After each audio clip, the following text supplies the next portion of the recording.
പ്രേക്ഷകരെ, ഇത് ഗൗരി ശങ്കരം പ്രേക്ഷകരുടെ നെഞ്ചു നീറും വേദന. ഇത് നമ്മൾക്ക് കണ്ടു നിൽക്കാനാവില്ല പ്രേക്ഷകരെ. ഇത് കൊടും ചതി തന്നെ കേട്ടോ. നമ്മുടെ വേണി ഇത് എങ്ങനെ സഹിക്കും?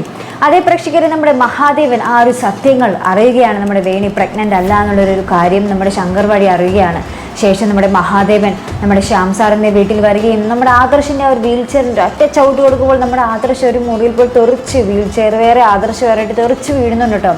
അപ്പോൾ ഇതൊക്കെ കണ്ടിട്ട് നമ്മുടെ വേണിക്ക് സഹിക്കാനാവുന്നില്ല. ശേഷം നമ്മുടെ വേണിയെ വലിച്ചടച്ച് ആ വീട്ടിൽ നിന്നും കൊണ്ട് ചാരങ്ങാട്ട് വീട്ടിൽ കൊണ്ട് ഒരു മുറിയിലിട്ട് പൂട്ടുന്നുണ്ട് കേട്ടോ പ്രേക്ഷകരെ. വേണി ഇങ്ങനെ അലമുറയിട്ട് കരയുക. അപ്പോൾ നമ്മുടെ ആ ഒരു പ്രൊമോയിൽ തന്നെ പറയുന്നുണ്ട്, വേണിയുടെ പാതി ഹൃദയം മുറിഞ്ഞു പോയിരിക്കുന്നു. ഇനി ഇത് എന്താ പറയുക, കൂട്ടിച്ചേർക്കാൻ സാധിക്കുമോ? അതേ പ്രേക്ഷകരെ, നമ്മൾക്ക് ഒട്ടും കണ്ടു നിൽക്കാനാവാത്ത ഒരു അവസ്ഥ തന്നെ കേട്ടോ. കഷ്ടം തന്നെയല്ലേ വേണിയുടെ കാര്യം. ഇത്രയ്ക്കും ക്രൂരത വേണമായിരുന്നു ചാരങ്ങാട്ട് മഹാദേവന്, അല്ലേ പ്രേക്ഷകരെ? എന്തായാലും ആദർശിൻ്റെ കാര്യത്തിലും ആദർശം കുറേ കരയുന്നുണ്ട് കേട്ടോ നമ്മുടെ വേണിയെ കൊണ്ടുപോകുന്നത് കാണുമ്പോൾ. എന്തായാലും ആ വേണിയും ആദർശം വീണ്ടും ഒന്നിക്കട്ടെ, അല്ലെ പ്രേക്ഷകരെ? എന്തെങ്കിലുമൊക്കെ ഒരു അത്ഭുതം അവിടെ നടക്കട്ടെ. അല്ലെങ്കിൽ വേണ്ടാത്ത സ്ഥലത്ത് കുറേ സ്വപ്നങ്ങളുണ്ടാവും, ഇതൊരു സ്വപ്നമായി മാറട്ടെ, അല്ലെ പ്രേക്ഷകരെ? ഇത് സത്യത്തിൽ നടക്കാതിരിക്കട്ടെ.